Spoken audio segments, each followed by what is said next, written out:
Eddie, you made it. Welcome to Casa Cerf. Come on in.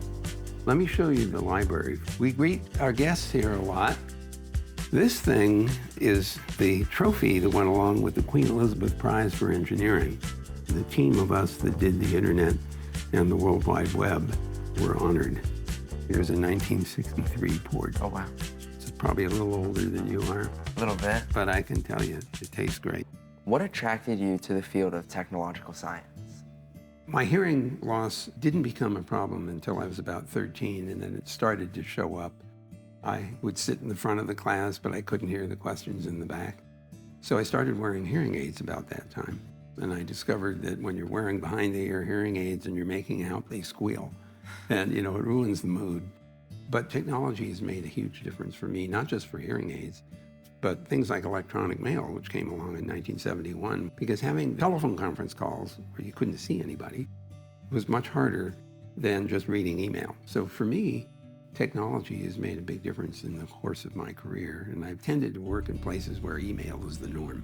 Similar to me, I like to work in areas where I could not have to speak as much as texting or emailing, because it just makes it so much easier to communicate with other people. I hear that you actually make computers for other people. Can you tell me a little bit about how did that happen, and what are you doing now with all that? Through my school, I actually started a charity where we raise money and we get a group of people and we come together and we build computers for veterans. Seeing people using technology to overcome some disabilities raised a great deal of sense of empathy for me, recognizing that people with various kinds of disabilities have challenges literally day by day and hour by hour. And it has instilled in me a belief that people with disabilities are among the most creative people imaginable. My wife has adopted a very clever tactic. She has cochlear implants, but before that, she was lip reading exclusively. Sigrid lost her hearing when she was 3 years old, so she was lip reading. That's all she could do. Well, with the hearing aid, I could hear vowels. With which doesn't make any sense because you can't hear the consonants. That's all she could hear was just vowels. Before any of the classes began, early in the summer, I would anticipate anything that I might miss. You did memorize a lot of poetry. Oh, I adored them, yes. So sometimes the teachers would spring exams, and of course she couldn't hear the teacher.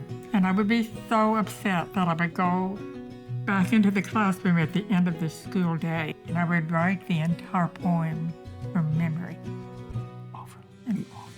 The CHC was formed around 1910s, and it was started by someone who was challenged by hearing impairment to function in a hearing society, and that challenge has not disappeared. So CHC is there not only to help educate people about what alternative assistive technology can be, but also to help teach them how to use it. You don't just stick a hearing aid on somebody and poof, you're done. You have to learn how to use them, and CHC understands that and goes to a great deal of trouble to make their lives better. So CHC really deserves an enormous amount of credit for having done this for 100 years. I'm really looking forward to long friendship. Me too.